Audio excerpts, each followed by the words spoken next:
My name is Susan, and currently I find myself balancing a demanding career while raising my only son, Ethan. Despite getting married, my passion for work has not waned. As the president of a small company, I had no concerns about a salary cut upon returning from maternity leave, thanks to a reliable team handling my business during the hectic times of childcare. However, there is another issue weighing heavily on my mind, something more personal and challenging. It revolves around my mother-in-law, Dorothy. My husband, James, our son, Ethan, and I live in a house. Ever since my father-in-law passed away, Dorothy moved in with us. Initially, we thought it would be temporary, but Dorothy showed no signs of leaving. One day, I mustered the courage to ask Dorothy, "How long do you plan to stay with us?" In a dramatized manner, she raised her voice and began to cry, accusing me of trying to kick her out. I was taken aback by her reaction, feeling a mix of surprise and confusion. James, who overheard our conversation, rushed to Dorothy's side and comforted her. After Dorothy stopped crying, James asked her to go to her room, leaving me alone. He immediately glared at me and accused me of being cold to his mother. I clarified that I didn't intend to tell her to leave, but James interpreted my inquiry differently, concluding that I was in the wrong. Reluctantly, I backed down, wrestling with my thoughts about Dorothy staying for an extended period. I was curious about when she would leave, but felt unable to ask directly due to the fear of emotional repercussions. Dorothy behaved as though the house were her own, showing little regard for my comfort. One unexpected day, she made a startling announcement. She decided to relinquish her ancestral home and transfer all her belongings to my house. A moving truck driven by Steve, a friendly but straightforward mover, pulled up in front of the house. I was speechless with astonishment, my mouth agape in disbelief. On that day, which was supposed to be special for Ethan with a planned family outing to the amusement park, James disrupted the plans by declaring it a day for unpacking. Ethan, anticipating the amusement park visit, glanced between me and James with a near-tearful expression, seeking reassurance about their plans. I found myself comforting my son in the midst of the unexpected changes. I reassured Ethan, "Don't worry, Ethan, we'll definitely go to the amusement park." However, James frowned, questioning, "Are we really going to play instead of unpacking?" I firmly responded that a family trip to the amusement park had been a long-standing plan, emphasizing that breaking a promise to our child for unpacking was unthinkable. I stood my ground, believing in the righteousness of my stance. The planned visit to the amusement park had been set over a month in advance. We had prepared various things and were looking forward to spending this day as a family. Spending time together was crucial for us. Yet it was a complete surprise to hear that my mother-in-law was suddenly moving into our house. Moreover, being told that today was the day for unpacking left us bewildered. I prioritized our family plans above all. It's my policy to cherish the bond with my family. However, my mother-in-law reacted emotionally to my decision, crying excessively and claiming, "Susan doesn't want to live with me." That's why she's prioritized her own child over me. Steve the mover, realizing the conversation wasn't progressing, asked, "Well, unpacking can be done any time. Isn't keeping a promise with your family more important? Also, did you actually inform your daughter-in-law about the move?" Perhaps embarrassed by Steve's rational words, my mother-in-law's face turned red. My husband, James, just glared at me, uncertain of how to react. It seemed he preferred to prioritize packing for his mother over going to the amusement park with our son. Nevertheless, I took Ethan's hand and headed to the park as promised, creating a clear rift between my husband and me. One day, my mother-in-law casually broached the subject, "Hey, Susan, could you possibly stay home this upcoming weekend?" Seemingly oblivious to any plans I might have already made, A feeling of irritation welled up inside me. Yet I strived to maintain composure in my response. "Why do you ask?" I inquired, striving to mask my annoyance with a tone of neutrality. She expressed her desire to spend quality time with Ethan, claiming that I was always around him, making it unfair for her. It was apparent she had eavesdropped on my earlier conversation about a mall outing plan with Ethan for the next weekend. She began to assert that I should avoid joining them at the mall, suggesting a scenario where James, Ethan, and herself would go, leaving me to oversee the house alone. I responded, "If you're keen on visiting the mall, why don't we all go together?" I suggested, hoping to strike a balance and not let Ethan out of my sight, especially not with Dorothy, whose trustworthiness had been in question since the day I witnessed her fake tears. Dorothy's expression morphed into a mix of reluctance and disappointment. She was jarred by my proposition. Voicing her displeasure was not an option, and with evident reluctance, she nodded in agreement, conceding to the new plan. At the shopping mall, I was selecting clothes for my son Ethan, just as I had planned. Recognizing that children grow up fast, I picked out slightly larger sizes. Suddenly, my mother-in-law, Dorothy, came over and said, "Don't you know his size? This size would fit Ethan perfectly." She had chosen a size that fit Ethan just right for the moment. I tried to explain that kids grow quickly, and it's better to have a bit of room in their clothes. However, Dorothy quickly retorted, "When he grows, just buy new ones. Don't be so stingy." I was internally taken aback by her attitude. Continuously buying perfectly fitting clothes would be a waste of money, and our family budget couldn't afford such frequent purchases. I resisted, but then my husband, James, intervened, saying, "I'm paying the bills. If you're stingy, it reflects poorly on me." Ultimately, James paid for the clothes Dorothy had picked out. Afterward, Ethan wore those clothes for a while, but in just a few months, he started complaining that they were too tight and stopped wearing them. Dorothy saw this, and her face showed a mix of emotions, a complicated blend of realization and disappointment.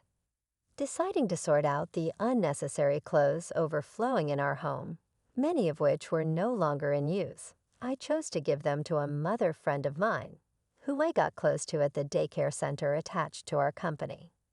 She was delighted to receive them, and seeing her joy warmed my heart.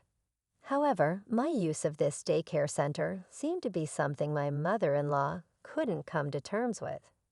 She didn't try to hide her critical attitude towards me, challenging me with a stern tone. "Why would you leave Ethan with someone else when I'm right here at home? And working while having a child. That's detrimental to his upbringing." Her words pierced deeply into my heart, but I felt the need to firmly state my position.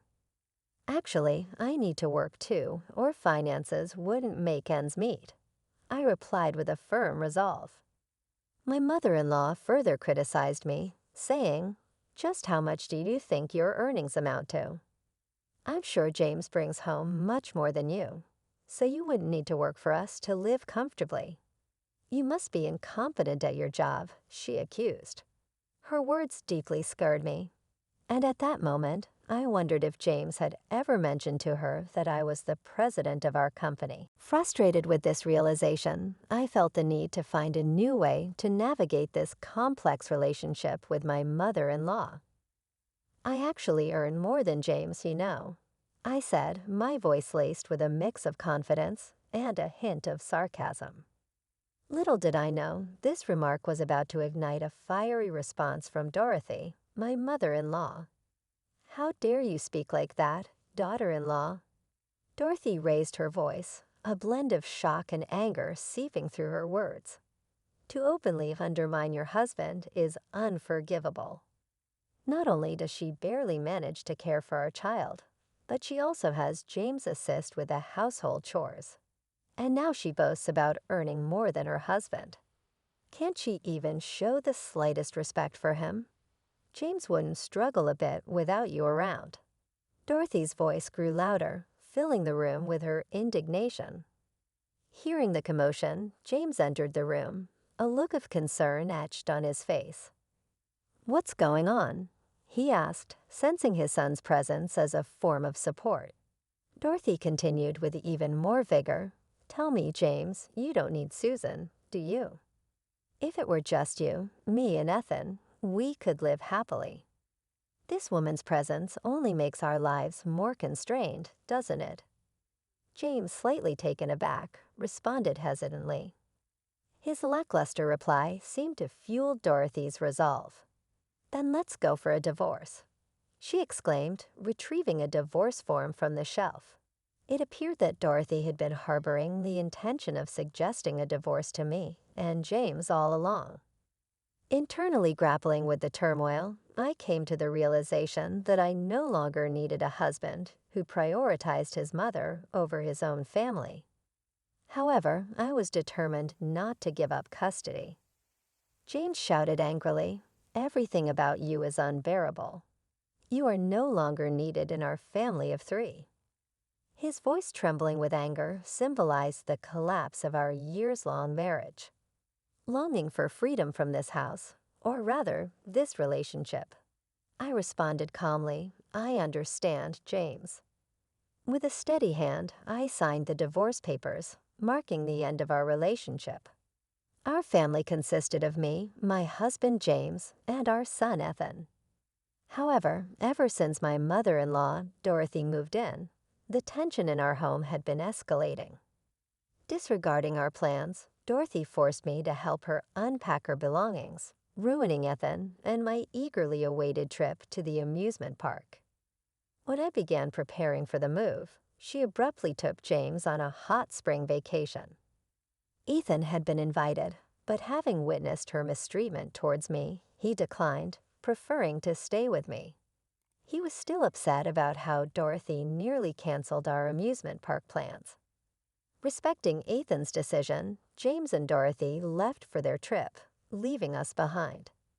During their absence, I packed only mine and Ethan's belongings and had them transported by the mover, Steve. In my decisive letter, I informed James that he would be responsible for the $4,000 monthly rent for this house. Henceforth, I also mentioned hiring a lawyer for the custody battle and property division, leaving the letter on the table. Ethan and I stepped into our new life. Upon their return from the week-long hot spring vacation, James and Dorothy contacted me immediately over the phone. James exclaimed, "Susan, did you really take Ethan with you? Mom is upset. Shouldn't I have custody?" His voice was a mix of anger and surprise. Realizing he hadn't read the letter I left, I asked James gently, "Could you please read the letter I left on the living room table?" The living room, a space she had designed with great care, radiated warmth. He harbored serious concerns about the content of the letter. "Huh. If it's that letter, Mom said she'd check it first, and she's already read it," James responded, a bit bewildered, often taking his mother, Dorothy's, word for everything. I explained the contents of the letter. "It says that you will be responsible for the $4,000 monthly rent of this house going forward. It also states that I won't give up custody of Ethan. And regarding the division of property, I'll contact you after hiring a lawyer." $4,000, James explained in shock, standing frozen. He was aware of the rental status of their home, but had not grasped the actual amount. His cavalier attitude towards financial management had always been a source of stress for me. This house was a rental, costing about $4,000 monthly, which I had initially opposed living in. However, James had been adamant about this house, throwing a fit in an unbelievable manner, and I eventually gave in, with him pushing the responsibility of paying the rent entirely onto me. I found myself shouldering the burden of paying the monthly rent, which amounted to approximately $4,000, while James was expected to handle other living expenses. However, James had a habit of spending money without planning, often leaving me to cover the bills.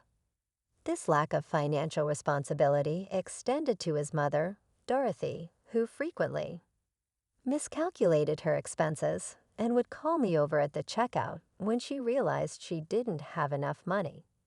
I was deeply disappointed with their inability to manage finances.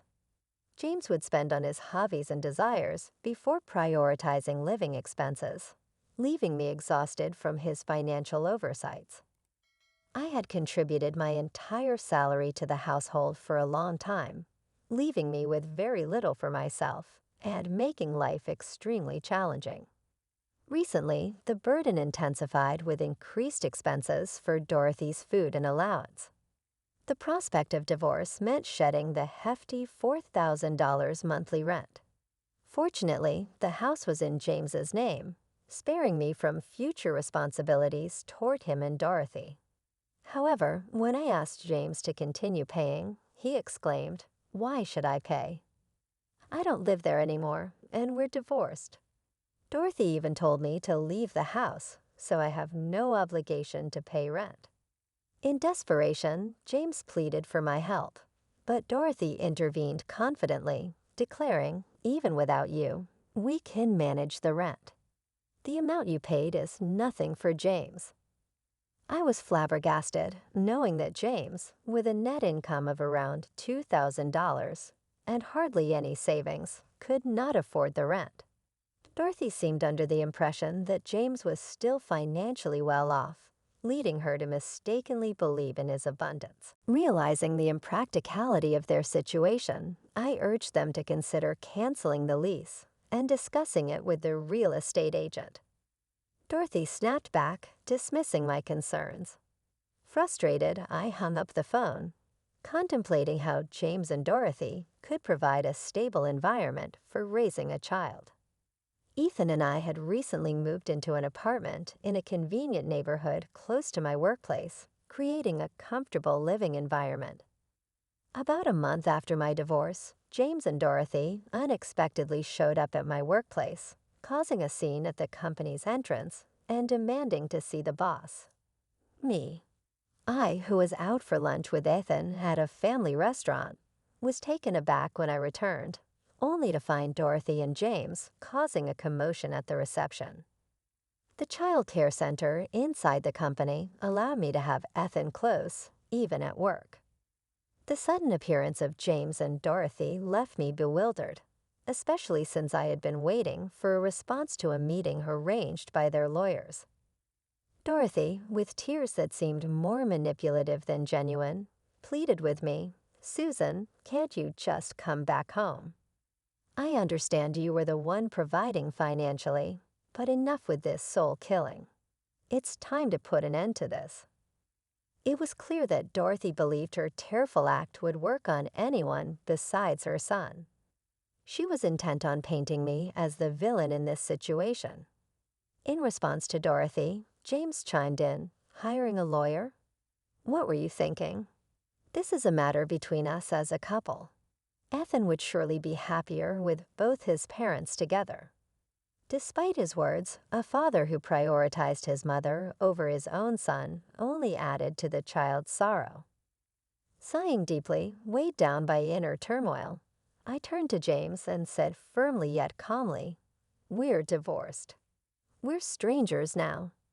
If you have something to say, please do it through a lawyer."